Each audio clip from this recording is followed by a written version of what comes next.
Chapter 11. I found out about Mr. Melman when I was doing research for my article, Amy explained. She and Jessica were seated in the front row of a city bus heading toward downtown Sweet Valley. Who's Mr. Melman? Jessica asked. He's the man who designed the haunted house at the carnival, Amy said. I thought he might be able to tell us something interesting about the carnival, like why it was forced to leave those two other towns in the northern part of the state. Oh, this is our stop, Jessica. The girls climbed off the bus in front of a shabby-looking 5-story office building. This way, Amy said. His office is on the 3rd floor. After climbing 3 steep flights of stairs, they came to a frosted glass door with the name Alan J. Melman stenciled on it. Amy knocked, and a man's voice called, "Come on in." Mr. Melman, a man in his 60s with a fringe of gray hair, was sitting behind a desk eating a huge, sloppy sandwich. "Hello, young ladies," he said. "What can I do for you?" "I'm Amy Sutton," Amy said. "I'm a reporter for our class newspaper. You remember I called you and made an appointment?" "So you did." Mr. Melman put down his sandwich. "This is Jessica Wayfield," Amy said. "Pleased to meet you both. Have a seat." Mr. Melman motioned to 2 cracked leather chairs, and the girls sat down. "Now, if I remember correctly, you wanted to know something about the old days, when I designed attractions for carnivals." "Actually, we were wondering about a particular carnival," Amy said. "We wanted to know about the carnival that's here in town," Mr. Melman interrupted, his expression serious. "Yes, sir, that's the carnival," Amy replied. "I read in an old newspaper that you had designed the haunted house." Mr. Melman wiped his hands on a napkin. "Yes, I did that job. It was about 10 years ago, when the carnival was over near Sacramento. At the time, the carnival had a haunted house that must have been 50 years old. It's a wonder it hadn't burned down sooner." "Burned down?" Jessica asked. "Yep, it burned to the ground one night." Mr. Melman leaned back in his chair. "There were a lot of rumors. Folks said a local family was responsible. There was some long, confused story about the family's son having been driven crazy. It seems they figured the haunted house had something to do with it." He shook his head. "I never did get the whole story straight." "So then the carnival asked you to build a new haunted house?" Amy prompted. "Yes, I got the contract," Mr. Melman said. "I showed them some ideas. They liked the ideas, or at least they liked my low prices. You know how these corporations are, always watching every penny." "Corporation?" Jessica sat up straighter in her chair. "Isn't the carnival owned by a family?" Mr. Melman rubbed his chin. "Well, I don't exactly remember all the details. It's been 10 years, after all. But I could have sworn the carnival was owned by some big company down in Texas." "That's just what my dad read in the newspaper," Jessica confirmed. "Anyway, I got the job," Mr. Melman continued. "I was mighty glad at the time because I needed the work. But later, Amy encouraged him. "Well, later I began to wonder about the place." Mr. Melman smiled. "You're going to think I'm a crazy old man, but as I worked on the place, I began to get a scary feeling." He laughed. "Silly, isn't it? I design a place to scare little kids, and it ends up scaring me." "What exactly scared you?"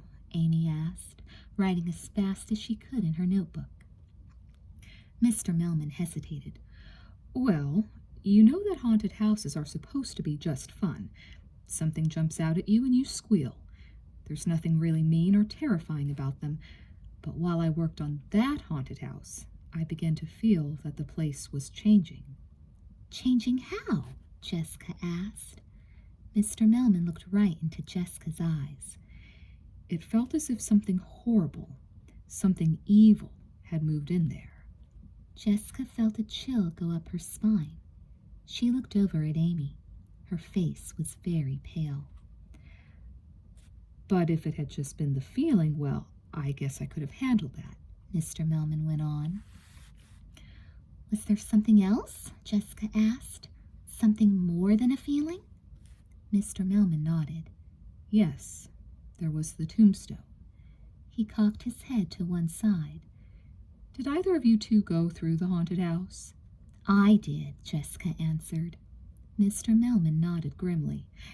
Then you'll remember that I designed the house to split into 2 different rooms. One was built around a vampire theme. That's the path I took, Jessica interrupted. Well, then you missed the worst of it. Mr. Melman clenched his hands together. The ghost room was the last part of the house I worked on. The room ends with a sort of open grave you have to pass through. Over the grave I built a tombstone of wood and covered it with fake moss. I had carved R.I.P. on the tombstone. You know, it stands for rest in peace. Mr. Melman fell silent for a moment. He seemed to be thinking back, trying to remember every detail. At last he spoke in a harsh whisper. To this day I swear that's what I carved on that tombstone. Just R.I.P. and nothing else. But when I went into work one day, my carving was gone. Somehow the initials C.C. had appeared in its place, and the dates 1882 to 1892. What does it mean? Amy demanded. I don't know, Mr. Melman said. At first I thought it was just some workman's idea of a sick joke, but as I stood there, I felt the fear coming over me. A terrible, nameless fear. It took all my willpower just to touch the horrible thing, and when I did... Jessica was sitting on the edge of her seat. What then? Mr. Melman shivered. When I touched it, I realized that it wasn't my fake wooden tombstone at all. It was cold and hard like solid granite. Somehow it had become a real tombstone. Mr. Melman shook his head. That was the last haunted house I ever designed.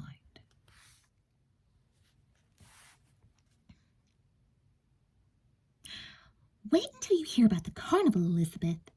Jessica rushed into her twin's bedroom as soon as she got home. Elizabeth was lying on her back on her unmade bed. Is this about Claire? She asked eagerly. Can't you forget about that girl for one day? Jessica demanded. Elizabeth closed her eyes and sighed. You sound just like Mom and Dad. They're just worried about you, Lizzie. Jessica sat on the edge of Elizabeth's bed. You have to admit that you've been acting awfully weird lately. Just because I have a new friend doesn't mean I'm weird, Elizabeth snapped. It's not just that, Elizabeth. You've been having nightmares. You've been really mean to Amy. And just look at your bedroom. Jessica pointed at the huge mountain of dirty clothes on Elizabeth's floor. You haven't kept up with your chores at all. It's like you aren't even you anymore. Jessica leaned against Elizabeth's desk and her right hand touched something leathery. Gross, she exclaimed, holding up a withered brown banana peel. I was hungry, Elizabeth said, matter-of-factly. About 2 months ago, from the look of it. Jessica sat down at Elizabeth's desk. Elizabeth, she began softly, I've been talking to Amy, and she's been doing some research on the carnival.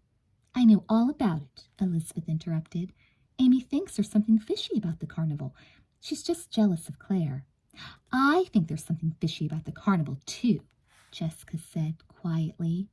Then you're jealous, too. Elizabeth sat up. Her face was red with anger. Can't you all just leave me alone? I'm only trying to help, Jessica began. Just get out of my room. Get out, Elizabeth cried. Jessica walked to the door, too stunned to argue. I was only trying to help, she muttered. Then she closed the door behind her. Let me in, quick! Jessica pulled open the front door to find a girl wearing a broad-brimmed straw hat over a colorful silk scarf. Her face was barely visible. Leela? Is that you under there? Jessica asked. Of course it's me, Leela snapped. Don't you even recognize your best friend? Not when you're dressed like some weird little old lady, Jessica laughed. Is that some kind of disguise? Just let me in, Jessica, Leela said quickly. I don't want to stand out here in the sun all day. You know what the hot sun can do to your hair. Jessica led Leela inside. Aren't you going to take off that silly hat? She asked. Leela looked anxiously around the room. Cautiously, she undid the string that held her hat in place and pulled the hat off her head. Is it safe? She demanded. Is what safe? Jessica gave an exasperated sigh. First Elizabeth had started acting strange, and now Leela was beginning. Is the whole world going crazy? Jessica thought. Leela gave Jessica a meaningful look. Is it safe for me to uncover my hair? Leela, Jessica exploded. Is that what this is all about? I have more important things to worry about. I'm just being careful, Leela explained. All sorts of things can damage your hair, you know. Sunlight, wind, rain, hot, cold, humidity, bats. Bats? Jessica repeated. Leela nodded. I read that they can get tangled in your hair. Leela, I can absolutely promise you that we have no bats in our house. Jessica shook her head as Leela carefully untied the scarf. Her shoulder-length brown hair was plastered down as if it were coated with grease. What have you done? Jessica blurted. It's mousse, Leela explained. I use the whole can. I figure it will hold my hair in place so it can't fall out. Jessica snorted. Leela, I think you're taking this fortune thing way, way too seriously. Your hair is not going to fall out. You're taking Mademoiselle Z's curse seriously, Leela pointed out. That's different. She's an actual fortune teller, Jessica said hotly, and at least I don't go around worrying about bats. Hey, girls, Stephen called as he came into the room. Have you seen Bobo? Bobo? Who's Bobo? Jessica demanded. My pet bat, Stephen said, grinning wickedly. He's escaped. The last time he escaped, he got tangled in a girl's hair and... Very funny, Stephen, Jessica yelled as her brother dashed from the room. She turned to Leela. Do you see how silly this all is? Someone slips a prank fortune into the bowl, and you end up acting like a crazy person. Prank, huh? Leela was doubtful. Who could have played that kind of a prank? You and I wrote all the fortunes, and no one knew where I kept them hidden. I certainly didn't write it. Did you? Don't be silly, Jessica said. It must have been a supernatural force, Leela insisted. What else could have done it? I don't know, Jessica said thoughtfully, but I'm beginning to get an idea. Well, if you figure it out, let me know. Leela reached for her scarf, but until then, I'm not taking any chances. Elizabeth woke up from her nap, tangled in her sheets. Her eyes were swollen from crying, and her mouth was dry. She'd been dreaming of Claire, and as she climbed out of bed, it seemed as though she could almost hear Claire's sweet voice calling her. I'm lonely, Elizabeth, she cried.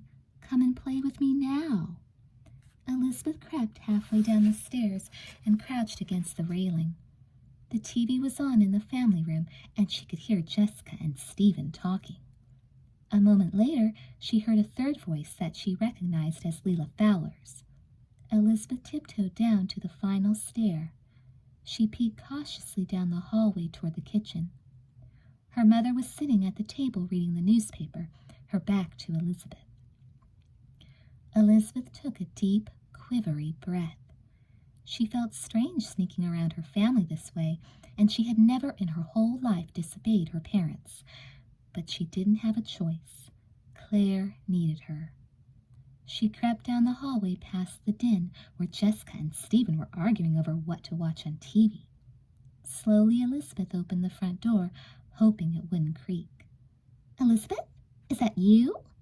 Elizabeth heard Jessica's voice and dashed out into the front yard. In an instant, she was on her bike and pedaling away frantically. I'm coming, Claire, I'm coming, Elizabeth thought. Jessica raced out to the front porch just in time to catch a glimpse of Elizabeth disappearing around the corner on her bike. The sky was dark and threatening, and a brisk wind shook the trees. Leela! Jessica called back through the open front door. "I've got to go. I'll call you later." "Where are you going?" Leela demanded. "You can't just abandon me." Jessica didn't bother to answer. She jumped on her bike and pedaled as fast as she could after Elizabeth. There could be only one place Elizabeth would go, and only one person she would want to see. What was it about Claire that made Elizabeth disobey her parents and sneak out of the house? Of all the strange things Elizabeth had done in the past few days, that was the strangest. Jessica knew that she had to talk some sense into her twin and get her to come home before their parents discovered that Elizabeth was gone. When the carnival grounds were in view, Jessica slowed down to search the area for any sign of her twin. To her surprise, Elizabeth was already at the gate. Jessica could see that Elizabeth hadn't even bothered to lock her bike to the bike rack. She had simply dropped it by the side of the gravel road. "Elizabeth!" Jessica called, but her sister was too far away to hear. Jessica began to walk her bike toward the entrance, but the closer she got, the more clearly she remembered Mademoiselle Z's frightening prediction. She could still see the anger in the fortune-teller's eyes as she had pronounced her curse. "You will have no future, Jessica Wakefield, no future if you ever return to this carnival." Jessica stopped and shivered. Storm clouds had blotted out the sun, and out over the ocean a jagged flash of lightning pierced the sky. It was only late afternoon, but the black clouds made it seem like night had already fallen. Suddenly, Jessica spotted a boy racing out of the carnival grounds, shoving people aside in his haste. His face was as white as the t-shirt he was wearing. As he ran toward Jessica, she recognized him as Patrick Morris, a classmate who was one of the nicest, cutest boys at Sweet Valley Middle School. "Patrick!" she called. Patrick didn't seem to hear her. He ran right past without even looking at her. "Patrick!" Jessica shouted again. When he still didn't respond, Jessica dropped her bike, ran after him, and grabbed him by the arm. Patrick gasped. His face was wild with fear, and it took him a moment to recognize Jessica. "Jessica?" he said at last. "Is it really you?" "Of course it's me," Jessica said. "What's the matter with you?" I don't know." Patrick shook his head. "Something really strange just happened. Something horrible." "Tell me," Jessica demanded. "All right," he nodded slowly. "I'll tell you. I just saw a ghost." Chapter 12. "A ghost?" Jessica exclaimed. Patrick nodded. "I was on the Ferris wheel and I had a car to myself. The wheel was stopped, so they can let riders get on and off." He shuddered, and Jessica felt her own heart pounding. "Anyway," he continued, "I was at the very top.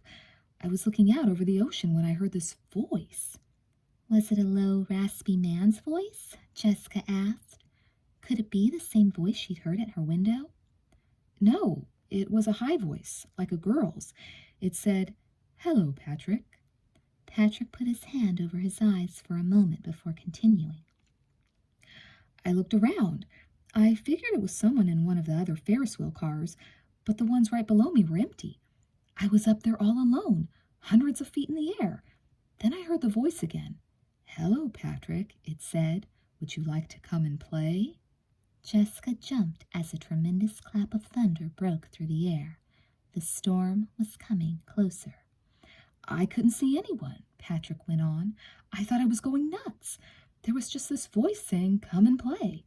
Then I looked harder, and I saw something white and kind of wispy, like a curtain blowing in the breeze." "That was the ghost?" Jessica asked. "Yes," Patrick said. "It couldn't have been anything else. It was this wispy white form standing in midair and asking me to come and play.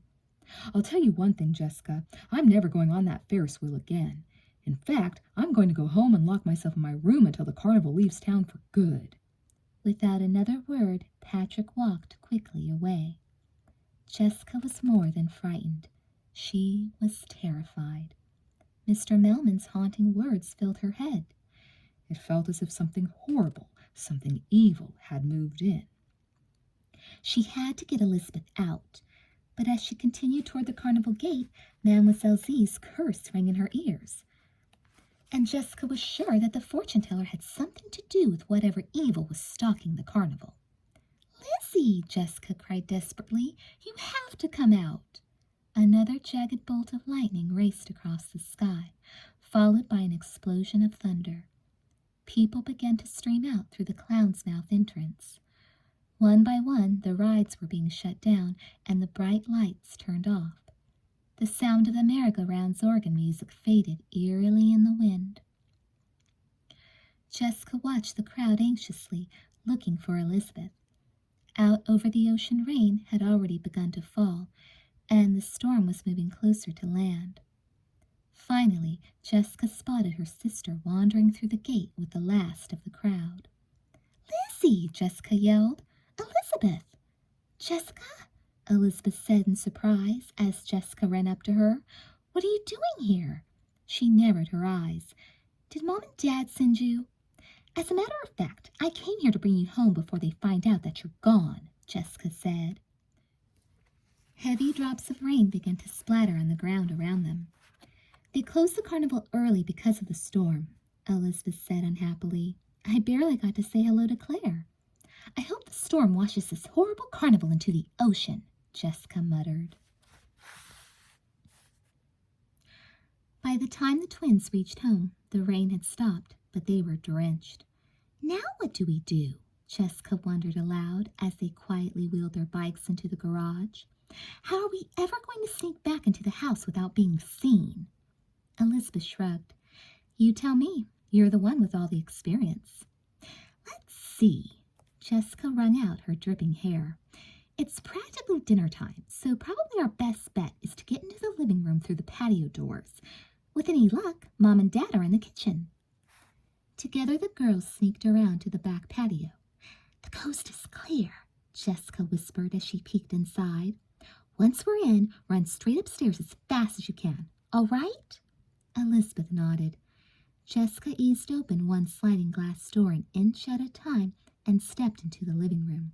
Come on, Lizzie, she whispered. It's safe. Safe from what? Jessica gasped and spun around. There, half hidden by the curtains, was Stephen, looking very smug. Stephen, Jessica hissed. I thought you were Dad. Sorry to disappoint you, he said. Looks like you two went for a little dip in the pool. Next time, try swimsuits. Stephen, you've got to help us, Jessica pleaded. Elizabeth's going to be in the worst trouble of her whole life if Mom and Dad find out she sneaked out to the carnival. Stephen looked at Elizabeth and his grin faded. Her face was pale and there were dark circles under her eyes. What do you want me to do? Stephen whispered to Jessica.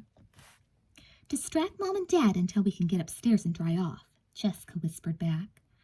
No problem, Stephen said confidently. I'll just ask them for another raise in my allowance. That'll keep them occupied. Thanks, Jessica said gratefully. She waited until Stephen had disappeared from view. Then she grabbed Elizabeth's hand and pulled her upstairs. The girls quickly changed into dry clothes and dried their hair. Then Jessica decided it was time to tell Elizabeth what had happened to Patrick Morris that afternoon at the carnival. Sit down, Elizabeth, she instructed. I want to make sure you hear all of this. Elizabeth sat on the edge of the bathtub. Jessica took a deep breath. I think that once you've heard the whole story, it's going to change your mind about the carnival. Nothing could do that, Elizabeth said quietly. Not even a ghost? Jessica countered. A ghost? Elizabeth repeated. She stared at Jessica in amazement. Did you say a ghost? Jessica nodded. Patrick Morris saw a ghost while he was on the Ferris wheel. Then Patrick's playing a joke on you, or maybe he's been watching too many scary movies. Elizabeth stood up and smiled. A ghost? Really, Jessica? You're just jealous of Claire, and you're trying to find some way to scare me away from the carnival. I'm not jealous of Claire, Jessica cried. I'm worried about the way she's making you sneak around behind Mom and Dad's back. I'll have you know that just this afternoon, Claire told me that I should be nicer to Mom and Dad, Elizabeth said triumphantly. She did? Jessica looked surprised. Yes. Now what do you think of Claire? Elizabeth demanded. She turned to leave the bathroom. I'm going down to set the table. Jessica shook her head as she watched Elizabeth leave. I have a feeling that Claire is up to something, she thought. Jessica followed her sister downstairs. When they entered the kitchen, Mr. Wakefield was delivering a lecture to Stephen on responsible spending. As far as I'm concerned, this allowance discussion is closed, Mr. Wakefield said sternly. Understand, young man? Sorry, Dad, Stephen said sheepishly. Jessica caught her brother's eye and mouthed the word, thanks. So, what have you girls been up to on this rainy day? Mrs. Wakefield asked as she handed Elizabeth a stack of plates. Nothing much, Jessica answered. Too bad it had to rain on a vacation day, Mrs. Wakefield said. By the way, Ned, she said to Mr. Wakefield, I was just in the living room and I noticed a big damp spot on the carpet near the sliding doors. You don't think we have a leak in the roof, do you? That night, just as Jessica was climbing into bed, the rain began pounding so fiercely against her window that she was afraid the glass would break. Even with her shades drawn, every flash of lightning lit up her entire room and caused eerie shadows to leap across the floor. Usually Jessica loves storms, but tonight the moaning winds and booming thunder made her very uneasy. It's just a thunderstorm, she murmured aloud, but every time she closed her eyes, she remembered Patrick Morris's terrifying story. It was obvious that she was going to have a very hard time getting to sleep. Each time lightning flashed through the sky, Jessica watched the shadow of the big oak tree against her shade. The tree swayed and shivered in the heavy winds, scraping its long branches against the side of the house. After a while, Jessica was almost lulled by the sound, but then something else met her ears. Tap, tap, tap. It was the very same terrible noise she'd heard the other night in her nightmare. Only this time, Jessica was absolutely sure she wasn't dreaming. Jessica dove under her covers. She tried to stay very still, but she couldn't seem to stop trembling. Tap, tap, tap. The noise came again, louder this time. Could it be the ghost that Patrick had seen, trying to get in out of the storm? For what seemed like ages, Jessica lay beneath her covers, waiting for the noise to stop. But it only grew louder and more persistent. Beneath her blankets, Jessica felt very hot and stuffy. She knew she would have to get a breath of fresh air soon. Very slowly, she eased down her covers until her mouth and nose were exposed. She took a deep breath of cooler air and felt better. To her relief, the tapping noise seemed to have stopped. Maybe it had just been a branch of the tree after all. Jessica slowly turned her head toward the window. There was nothing there but her window shade and pretty pink curtains. I told you so, she murmured to herself. No sooner had she spoken than a great streak of lightning lit up the room, revealing the terrifying outline of a human skeleton against the window shade. Its bony hands seemed to beckon Jessica from her bed. Jessica screamed, but her voice was lost in the huge clap of thunder that shook the entire house. A second flash of lightning, even brighter than the first, filled the room, illuminating every corner with blinding white light. Again, the skeleton's shadow flashed on the window shade. Then, in the silence after the thunder's fading rumble, Jessica heard the low, raspy voice. Stay away. Jessica closed her eyes and screamed again with all her might. By the time her parents burst into her room, the skeleton had disappeared without a trace. Jessica! Jess, wake up! Jessica sat up and rubbed her eyes. Where am I? She asked groggily. Elizabeth laughed. Where do you think, silly? You're on my bedroom floor. She sat down next to Jessica on the edge of her sleeping bag. You had a horrible nightmare last night, remember? You were so upset that you insisted on sleeping in my room. Jessica's stomach turned a somersault as she remembered the horrifying shadow of the skeleton outside her window. Elizabeth, Jessica cried. She grabbed her sister's arm. It was terrible. There was a skeleton, and every time the lightning flashed, I could see it. It was tapping on the window and saying, "Stay away." Elizabeth patted her sister's back sympathetically. "And you thought I was having nightmares? That one really takes the cake." "But it wasn't a dream, Lizzie," Jessica protested. "This time I'm sure it wasn't." Jessica could tell from Elizabeth's smile that she didn't believe her story. "Come on, Jess," Elizabeth said. "Let's go get some breakfast." In the kitchen, Mrs. Wakefield was preparing pancakes. "Morning, girls." She gave Jessica an extra long hug. "How'd you sleep, honey? Your father and I were very worried about you last night." "I slept fine," Jessica said shortly. There was no point in trying to convince her mother about the skeleton. Her own twin didn't even believe her.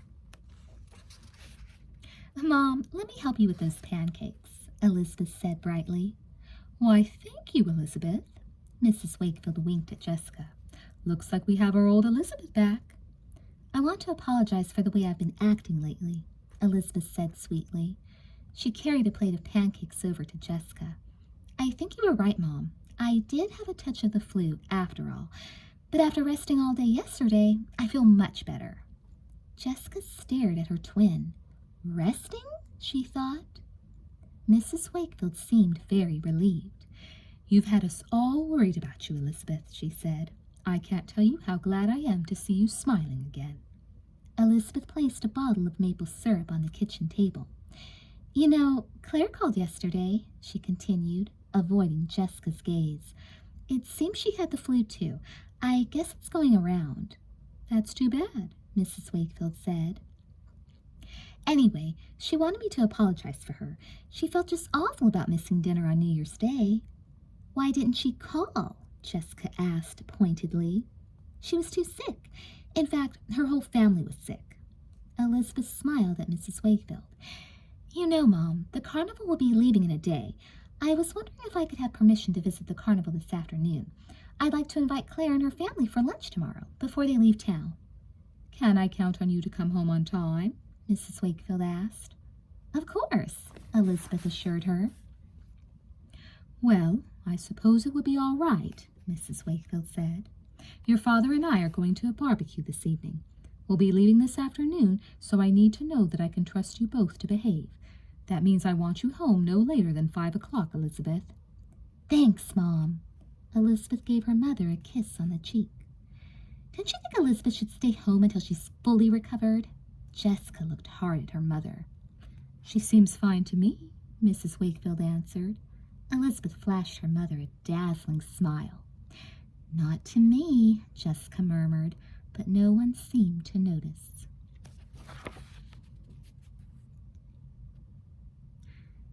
In spite of her initial doubts, as the day wore on, Jessica had to admit that Elizabeth did seem like her old self again. She cleaned up her room, dusted the furniture in the living room, and helped Jessica to fold the clean clothes from the laundry. She joked with and teased Jessica and Stephen, and even called Amy and promised to meet her the next morning for a bike ride. "Are you sure I finally have the real Elizabeth back?" Jessica asked when Elizabeth had finished talking to Amy. "Positive," Elizabeth laughed. "Good, because I was getting awfully tired of being the responsible twin.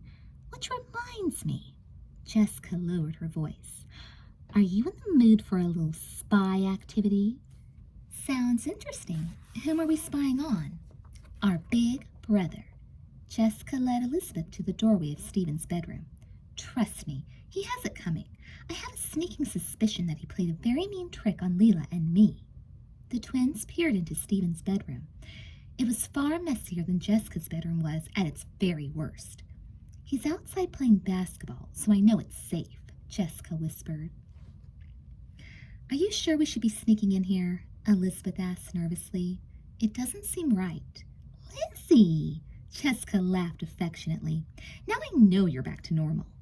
She tiptoed over to Stephen's desk. "I'm just trying to prove my theory. You remember Leela's fortune?" "I heard you two talking about it," Elizabeth nodded. "Something about going bald." Jessica nodded. Well, I think Stephen wrote it. He must have sneaked it into our pile of fortunes the day Leela and I wrote them. But to prove it, I have to find a sample of Stephen's handwriting. How about this? Elizabeth asked. She pulled a crumpled piece of paper out of Stephen's wastebasket. It's an old quiz from his French class. Let me see. Jessica examined the paper. She said. An A minus. Not bad. She reached into the pocket of her jeans and pulled out a little slip of paper. This is Leela's fortune, Jessica said. I saved it for evidence. She held the little slip next to a row of answers on Stephen's quiz. Just as I thought, she cried. This is his handwriting. I was almost certain it was Stephen's, but I had to have proof. Now what, Inspector? Elizabeth asked.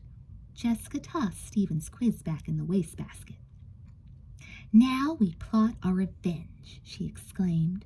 The girls wandered into Elizabeth's bedroom. While you decide Stephen's fate, I'm going to ride on over to the carnival, Elizabeth said. She reached for her backpack, but Jessica snatched it away. No, Lizzie, she cried. Please don't go. Jess, don't be silly, Elizabeth said impatiently. Mom said it was okay, and I promised her I'll be back by 5. But what about Patrick Morris? Jessica persisted. Have you forgotten about what happened to him? Elizabeth smiled.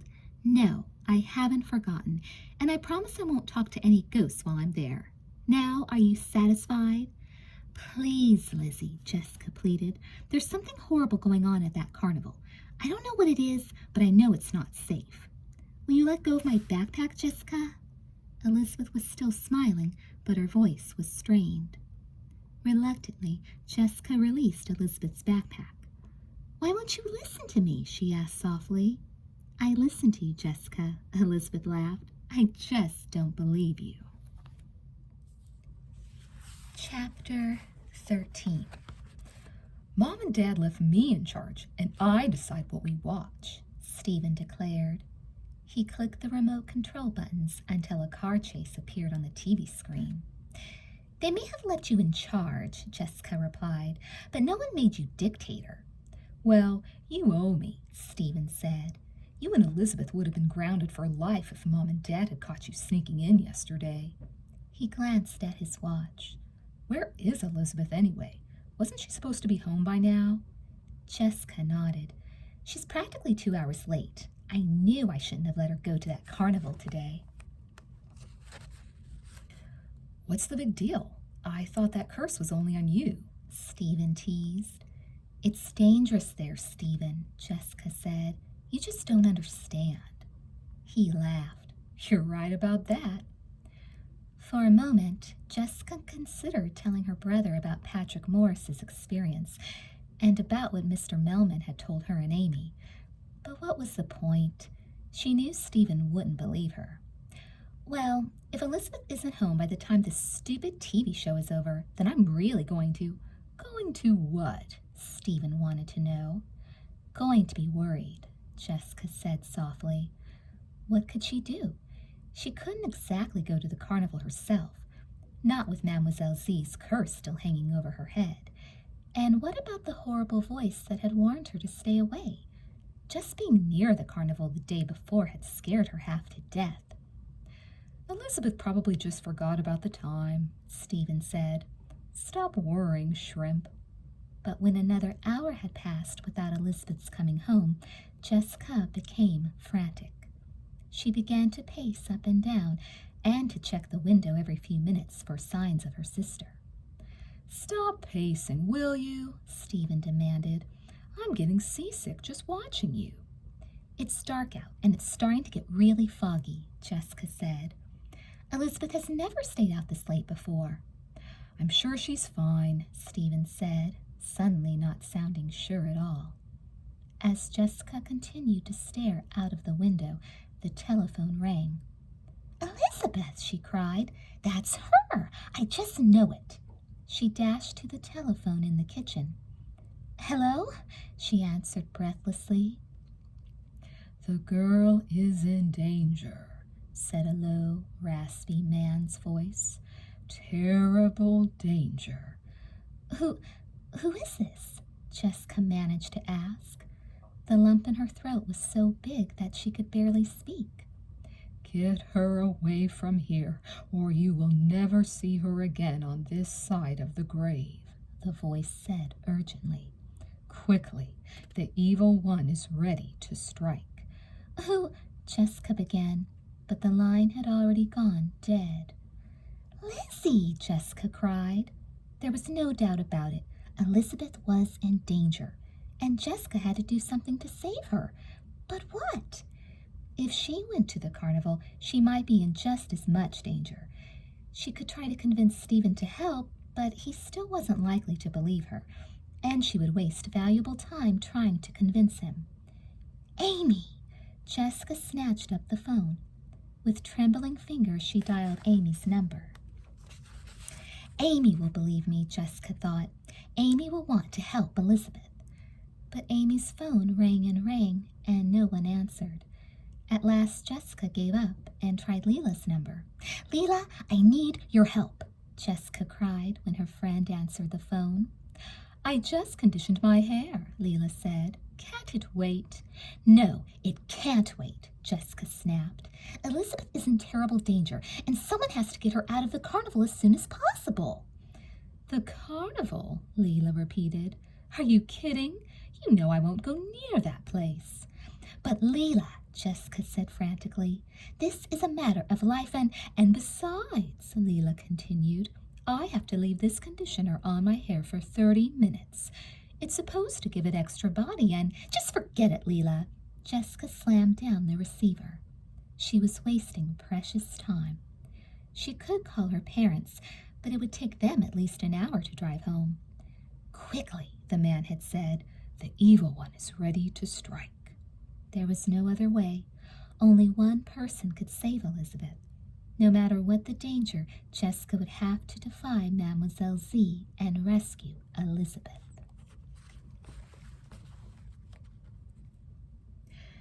Jessica's hands trembled as she locked her bike to the bicycle rack outside the carnival entrance. The carnival grounds were even more frightening late at night. A thick fog was moving in from the sea and had already hidden the moon. The huge Ferris wheel was just a dim blur of colored lights. She paused before the Clown's Mouth entrance. Somehow, it no longer seemed funny.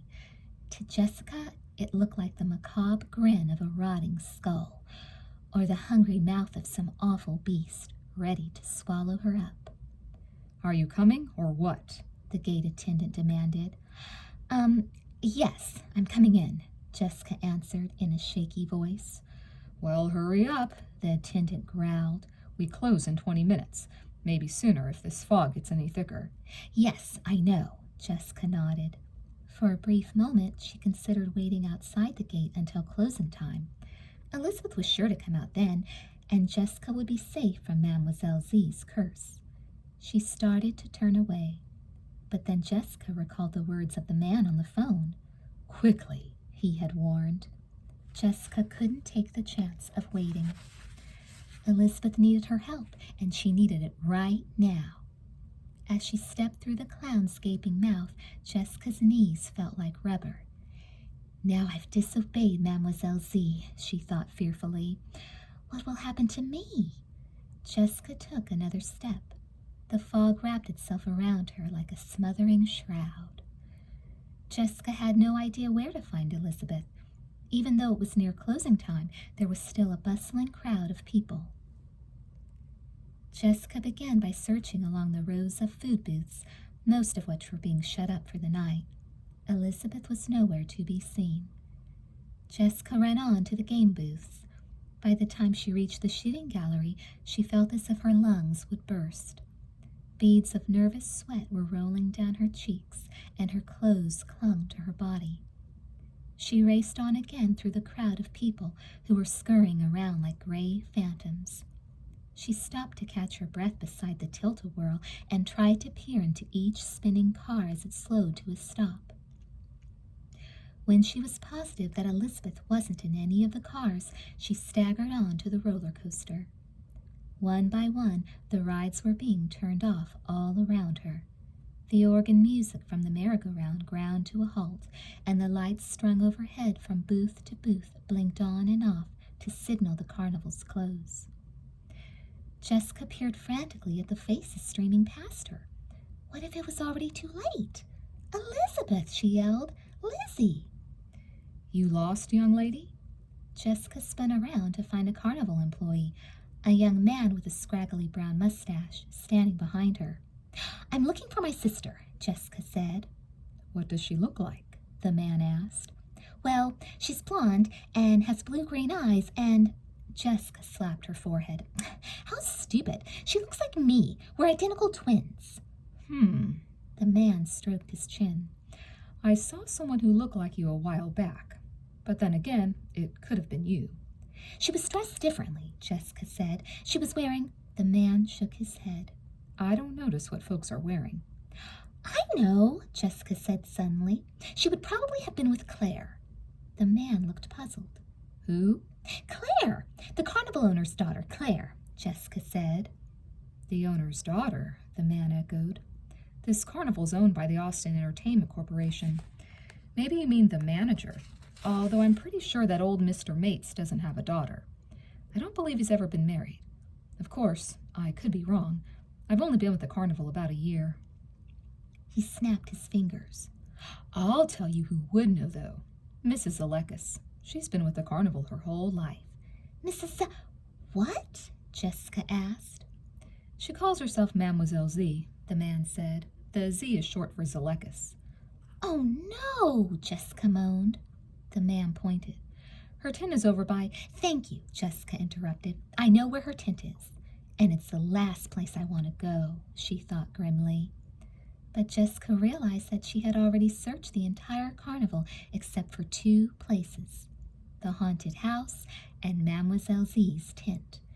And while she did not want to go to either place, she knew that she had to find her sister.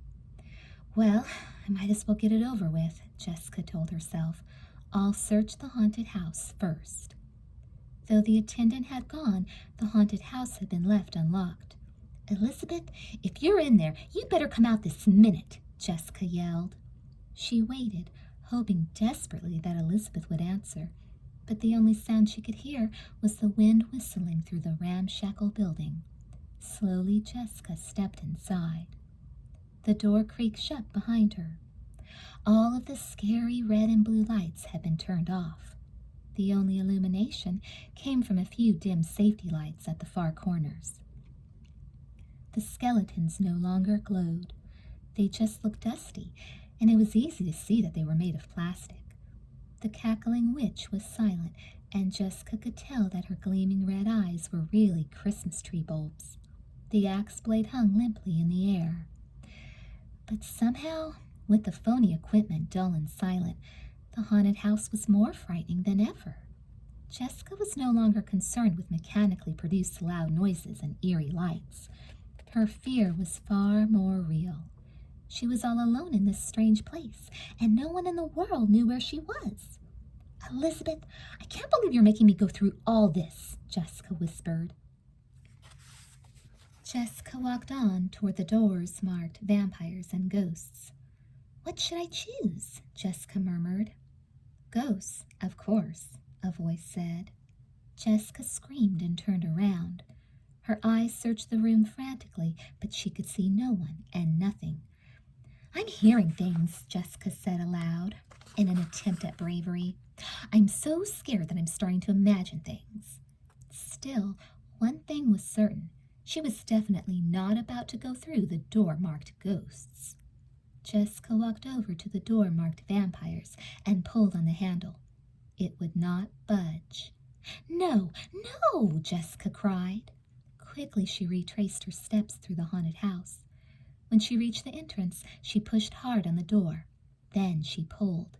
The door was locked, and now the only possible way out of the haunted house was through the door marked ghosts. Something evil had moved in there. Mr. Melman's words thundered in her ears. Tears filled Jessica's eyes as she walked slowly back toward the awful door. "I really don't want to do this," she moaned. "Elizabeth, I am never going to forgive you for getting me into this mess." Jessica's heart was pounding wildly as she opened the door and stepped through it. On either side of the pathway, white sheets with empty eyes hung lifelessly. Jessica tiptoed past them. What's so scary about a bunch of dirty old sheets? She asked herself. But her teeth were chattering and her knees felt wobbly. Then she saw the open grave and the tombstone that Mr. Melman said had somehow become real. Jessica heard a rustling behind her. She turned around very slowly. One of the sheets was floating in midair, and through the eye holes Jessica could see two dark, solemn eyes staring directly into her own. Jessica cried out in terror, turned, and raced down the pathway into the open grave. She threw open the door at the end of the path and found herself face to face with the headless ghoul. Jessica screamed again and crashed against the exit door. The door was locked. Again she slammed into it, but still it would not give. Finally, with her last ounce of strength, Jessica backed up and ran at the door, and then she slammed against something soft. Jessica looked up into the face of Mademoiselle Z's huge assistant. Fog swirled around him, billowing in through the open door. "Don't be afraid," the man said in a low, raspy voice. It was the very same voice that Jessica had heard at her bedroom window. She moaned and turned to dart away. But it's also the voice that called today to warn me about Elizabeth, Jessica remembered. She stopped in her tracks. Does he know where Elizabeth is? "Don't be afraid," the man repeated. "We are your friends." "We?" Jessica repeated. "You must come with me to see Mademoiselle Z," he said. "She wants only to help you." Something in his tone of voice made Jessica believe him, and at least he and Mademoiselle Z were real. "Follow me," the man said as he led Jessica through the dense fog and toward the fortune-teller's blue tent. For a moment, Jessica felt hopeful. But when they arrived at the tent a few moments later, Jessica couldn't quite bring herself to step inside. "Go on," the man urged. "She will not harm you." Jessica took one step forward. "There you are," Mademoiselle Z cried. "You're all right." She pulled Jessica quickly inside. "Thank goodness we got to you in time." "In time for what?" Jessica asked. "In time to save your life, you silly girl." Her eyes flashed with anger. "Why did you come back here? I told you to stay away if you valued your life." "If you were trying to save me, why did you put that awful curse on me?" Jessica demanded. "I put the curse on you to keep you away from the carnival," Mademoiselle Z explained. "I could see that you were in terrible danger, so I tried to scare you away. But when you came back, I had to try even harder to frighten you." Jessica shook her head in confusion. "What do you mean?" "I sent my fiancé, Nikolai, to scare you." She pointed at the bald man who had followed Jessica inside. Jessica's head was spinning. "He's your fiancé?" "Yes," Mademoiselle Z nodded. "I remembered your name, Jessica Wakefield. We found your address in the telephone book. Nikolai waited outside your house until he saw you looking out of your bedroom window. Then we made our plan." "It was your fiancé who tapped on my window in the middle of the night?" Jessica cried. "So it wasn't a dream after all." "No, it was no dream," Mademoiselle Z said. "Nikolai could reach your window from the big tree in the yard. He was responsible for the tapping noises, the whispered warnings, and finally the plastic skeleton." "But why?" Jessica asked. "Why did you want me to stay away from the carnival?" "Let me tell you a story." Mademoiselle Z sat down in her chair behind the big crystal ball. "Many years ago, a man and his wife were trapeze artists in the circus. One night, during a performance, the man was injured very badly. Because he could no longer work for the circus, he formed this traveling carnival. He and his wife had a child, but they were never a happy family. The father was bitter about the accident, and he was cruel to his wife and daughter." Mademoiselle Z took a deep breath. "When the little girl was still very young, her mother died after a long illness. Her father grew even more unhappy, and he inflicted his anguish on the little girl. She was not allowed to have any playmates, and he forbade her to go on any of the rides. Over time, the little girl grew as cruel and bitter as her father. On her 10th birthday, the girl asked her father for a special gift. For one night, she wanted to be like any other normal child and to go on the rides, but her father refused. That night, the little girl decided to go on the Ferris wheel all by herself. After everyone had gone to sleep, she sneaked outside and managed to start the huge wheel and hop into a car. What happened to her? Jessica asked nervously. She rode for hours until at last she grew tired, Mademoiselle Z answered. As her car reached the ground, she jumped off, but her long dress got caught in the car and she couldn't pull it free. The wheel continued to turn, and the poor little girl was pulled to the very top of the Ferris wheel. She hung there for just a moment, hundreds of feet in the air, until her dress finally tore. Mademoiselle Z shook her head sadly. They found the little girl's body on the ground the next morning. The Ferris wheel was still turning. Caught on one of the cars was a long strip of blue and cream fabric floating in the breeze. Her father sold the carnival the very next day. What a terrible story, Jessica exclaimed. But what does it have to do with me? Can't you guess? Mademoiselle Z asked. Don't you understand? The little girl died, but her unhappy spirit didn't go away. Soon afterward, children who visited the carnival began to report strange sights and sounds. Some people believed that she inhabited the haunted house. I was one of those children who saw her. I, too, was raised in the carnival. My mother was the fortune teller before me, and when I was about your age, the girl's ghost first came to me and asked me to play. Mademoiselle Z looked away. I remember it as if it were yesterday, though it has been more than 30 years. She was a solemn little girl with jet black hair. She said her name was Claire, Jessica cried. Chapter 14. Yes. Mademoiselle Z nodded her head solemnly. The little girl you have been playing with has been dead for nearly a century. Oh, no! Jessica jumped to her feet. That's why I tried to scare you away, but you kept coming back. You should have listened to me, Mademoiselle Z exclaimed. But I did, Mademoiselle Z, Jessica said. This is the first time I've been back to the carnival since you cursed me. That's impossible, Mademoiselle Z said firmly. I saw you several times with Claire. Jessica shook her head. No, Mademoiselle Z, you saw Elizabeth, my twin sister. Mademoiselle Z's eyes widened with disbelief. Your twin sister? Then it was Elizabeth who was playing with Claire, Jessica cried. Mademoiselle Z grabbed Jessica's arm. Has she seemed strange to you lately? Distracted or forgetful? Yes, it's as if she isn't even herself anymore. The only person she spends time with is Claire, Jessica said. And she's been having nightmares and talking in her sleep. Mademoiselle Z frowned. She has fallen under Claire's power.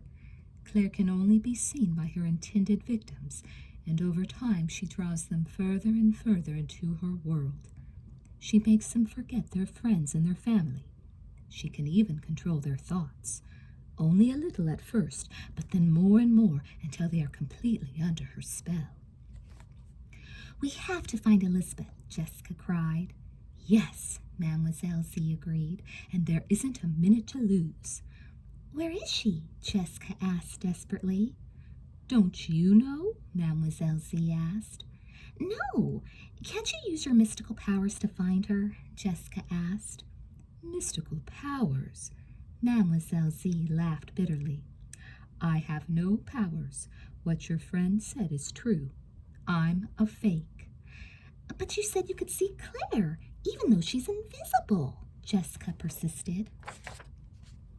Yes, I can see Claire, Mademoiselle Z said, because I was almost her victim and because she chose to show herself to me. But I cannot fight her. She's much too powerful. What can we do? Jessica demanded. Mademoiselle Z hesitated a moment. Then she turned to her husband.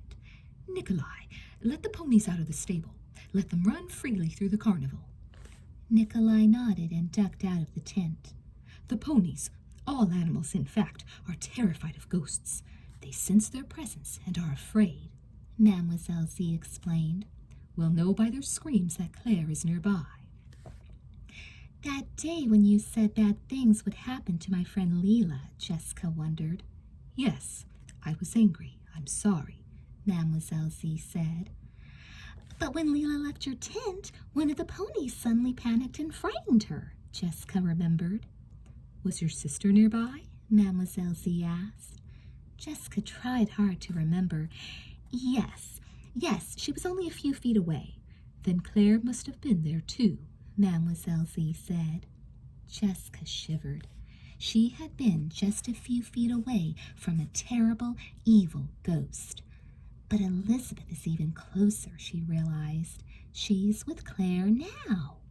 Just then, they heard the terrified whinny of a pony far off in the distance. Elizabeth felt as if she were trapped in a bad dream. She and Claire had spent the afternoon together, wandering the carnival grounds as they always did.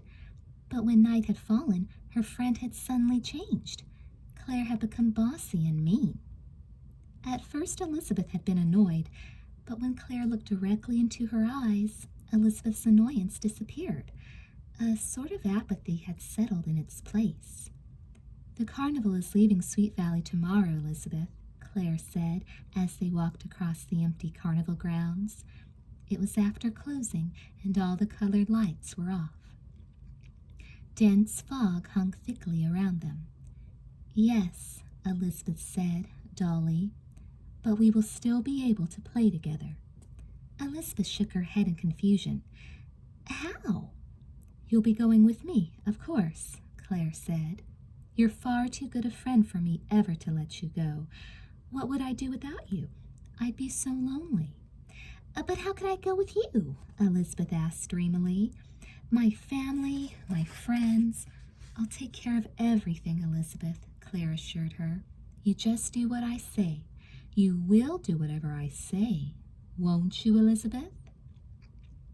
For a moment, Elizabeth had the urge to argue with Claire, but when she tried to say no, she was overcome with dizziness. Yes, she said at last. Yes, what, Elizabeth? Claire prompted. Yes, I'll do whatever you say, Claire, Elizabeth answered meekly. Good. Claire sounded satisfied. Shall we go on a ride? But you never want to go on the rides, Elizabeth said. I want you to go on a ride, Elizabeth. I want you to go on the Ferris wheel, Claire insisted. The Ferris wheel? Elizabeth asked. It's my favorite ride. Claire's dark eyes glittered. I went on it once, a long, long time ago. Elizabeth looked around her dully. Hurry up, Elizabeth, Claire demanded. Bad people are coming to try and stop us.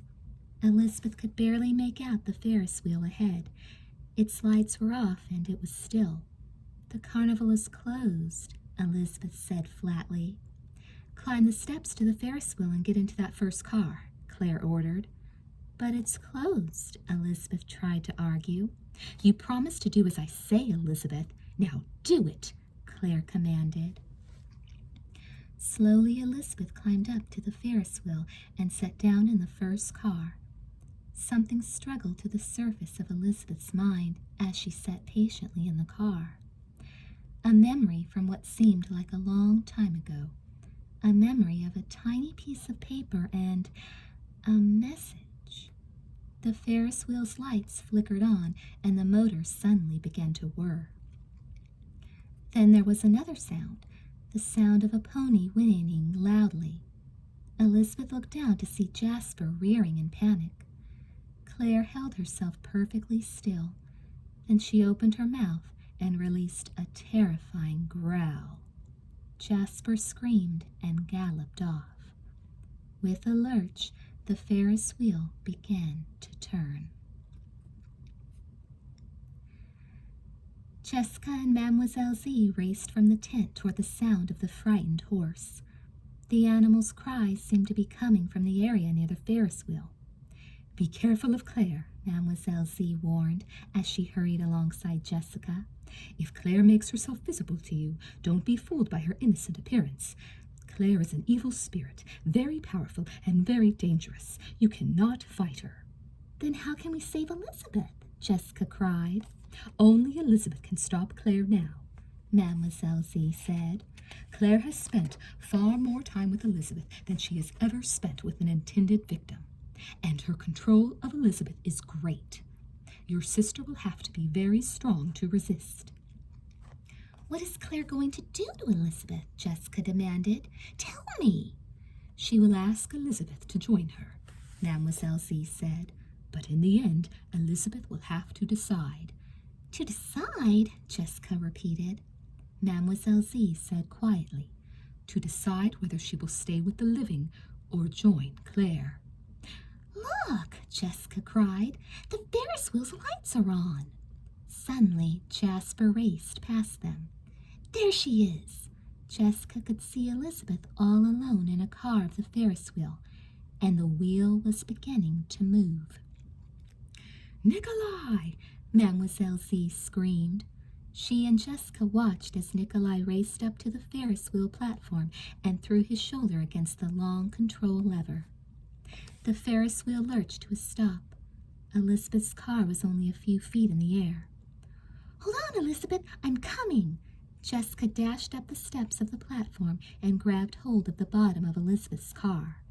As she began to pull herself up into the car, Jessica heard a deafening roar. She looked behind her, and for the first time she saw Claire standing face to face with Nikolai. Claire howled with laughter. "Out of my way!" she roared. Slowly her dark eyes rolled back in her head. The empty sockets glowed like fire. Nikolai fell backward, clutching his chest. "Claire!" Mademoiselle Z screamed. "Let the girl go! You can take me, but let her go!" "How nice of you to offer!" Claire laughed wildly. "But what would I do with you? You had your chance 15 years ago. You could have been my friend forever." I've changed my mind," Mademoiselle Z cried frantically. "I want to be your friend. Only let the girl go free." "No, and now it looks as if I may have 2 playmates." Slowly Claire stretched out her hand and pulled the Ferris wheel control lever toward her.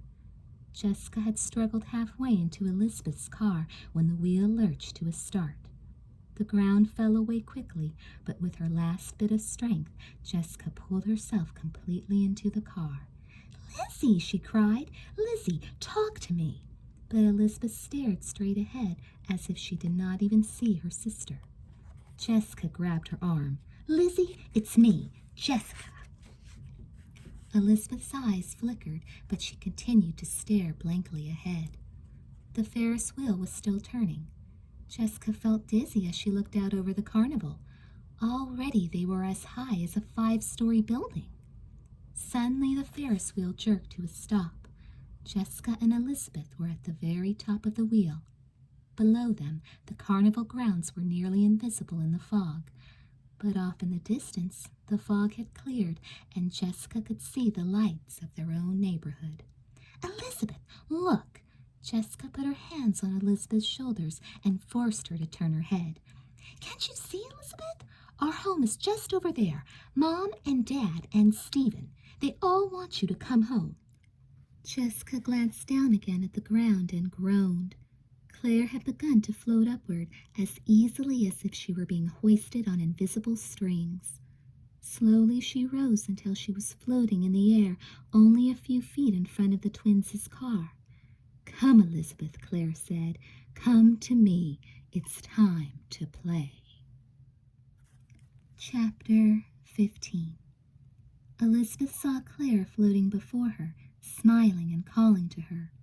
Claire wanted her to come and play. Slowly Elizabeth began to stand up, but something seemed to be holding her in place. Elizabeth glanced down in confusion. For the first time, Elizabeth realized that there was another person in the car with her, and that she had her arms wrapped around Elizabeth's waist. The person seemed familiar in some way, and she was saying something. But Elizabeth couldn't place the person, and she couldn't understand her words. "Come, Elizabeth," Claire called. "Come to me." Again, Elizabeth struggled to stand, but the other person in the car refused to let her go. "Look at me, Elizabeth," Claire commanded. "Look into my eyes." Elizabeth gazed out at Claire. "I'm your friend, Elizabeth." Claire's voice was harsh and angry. "I'm your best friend in the whole world." Yes, Elizabeth thought, Claire is my very best friend. Again she heard the familiar voice. It was coming from the person next to her. "No, Elizabeth," Jessica cried. "I'm your sister, and we will always be the best friends in the whole world." "Jessica?" Elizabeth said uncertainly. "Enough," Claire growled. "Come to me now." Elizabeth stood up abruptly, pulling free of Jessica's grasp. "Come to me," Claire commanded. "Come to me." "No, Elizabeth," Jessica screamed. Elizabeth put one leg over the rail. Jessica grabbed hold of Elizabeth's waist again and held on with all of her might. "You promised to do as I said," Claire cried. Jessica watched in horror as Claire began to transform before them. Her long black hair turned white and scraggly. Her girlish face grew sunken and bony, and her flesh dried and withered. Finally, nothing was left of Claire but a hideous skeleton. "Look at her, Elizabeth," Jessica screamed. "She's not a girl. She's an evil, horrible ghost." "Come to me, Elizabeth," Claire croaked. Elizabeth leaned forward, stretching out her arms to the beckoning skeleton. "No, Elizabeth," Jessica commanded. "You can't go. I need you." Suddenly, a dazzling light exploded from the skeleton's eye sockets, and Elizabeth felt it strike very near her. She looked down and saw Jessica, her own sister, in the bottom of the car. She was clutching her arm and crying. Elizabeth struggled to understand what was happening. "My sister is hurt," she told herself, "and Claire's the one who hurt her." "Come to me, Elizabeth," Claire called. Claire hurt Jessica? Elizabeth realized. "I order you to come to me now," Claire shrieked. "No, no, Claire, I will not," Elizabeth yelled. With a scream that seemed to rattle the air around her, Claire writhed and twisted in fury. Suddenly Elizabeth could see the true Claire, the bitter, long-dead, monstrous spirit who had hoped to make Elizabeth become like her. As the twins watched, Claire let out one last agonized scream. What was left of her slowly faded into the foggy night, and she was gone. Elizabeth sank back into the car and helped Jessica into the seat. She gave her sister a long, tight hug. "Are you okay?" she whispered. Jessica rubbed her arm, and her eyes filled again with tears. "I'm fine," she sobbed, "but you sure owe me for this one, Lizzie." Elizabeth walked into the living room just as Jessica was finishing a phone conversation with Leela. "Okay, Leela, see you soon," Jessica said, smiling broadly as she hung up the receiver. "Did you tell her what happened last night?" Elizabeth asked. Jessica looked at her twin. "Leela? Are you kidding? She'd never believe me in a million years. Are you going to tell Amy?" Elizabeth sat down next to Jessica on the couch. "I guess I'll try," she said, "but the time I spent with Claire is like a bad dream. I can't seem to remember much at all." "That's probably just as well," Jessica nodded. "Should we tell Mom and Dad?" "Do you think they would believe us?" Elizabeth asked. Jessica shook her head. "How about Stephen?" Elizabeth giggled. "I know he wouldn't believe us." "I'm sure glad we got home before Mom and Dad last night, or we would have had a lot of explaining to do," Jessica said. "Did Mom ask you anything about Claire?" "Well, she wanted to know if Claire would be stopping by for lunch before the carnival left today. Elizabeth said. I told her that Claire had an unexpected appointment she had to keep. Hey, Jessica, Stephen called.